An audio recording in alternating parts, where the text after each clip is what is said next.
طب ايه ده؟ نرويجي اهو. نرويجي. حبيب قلبي. يلا بينا. يلا.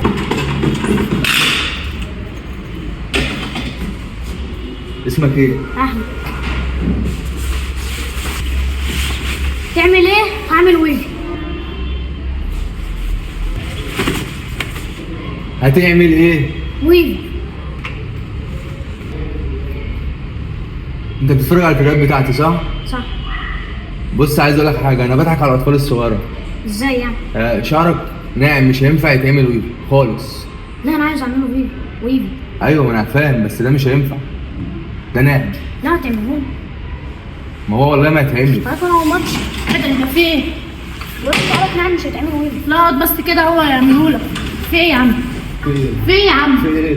في ايه بالراحه؟ انت جايبنا من الكتب عشان تقول لي مش هنعمل له ويفي؟ مش هينفع والله. انت مش منزل فيديوهات عشان بتقول ان انت بتعمل فيها ويفي؟ لا ده انا بضحك على الاطفال الصغيره. ازاي يعني؟ الناس الكبيره اللي بتجيلك من اخر الدنيا دي. ايوه طب انا اعمل ايه طب دلوقتي؟ انا عايزك تعمل له ويفي دلوقتي. هو ايه اللي عايزاك تعمله ويفي؟ ثواني. ايه ده؟ اتفضلي كده خدي اعمله انت. هو ايه اللي اتفضلت تعمله؟ دي شغلانتك انت اللي تعمل. مش هيتعمل. بقول لك ايه، فكك من الحركات دي عشان ما اعملش حوار في المكان. اعمل لي ويفي. يلا انا ما تتنحليش.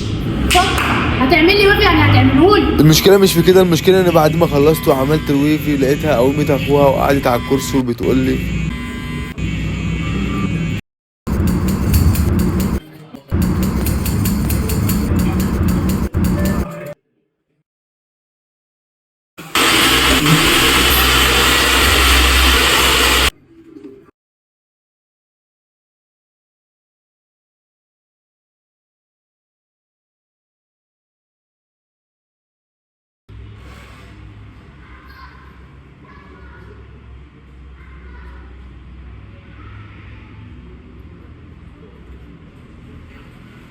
ايه رايك؟ جامد. اوعى بقى.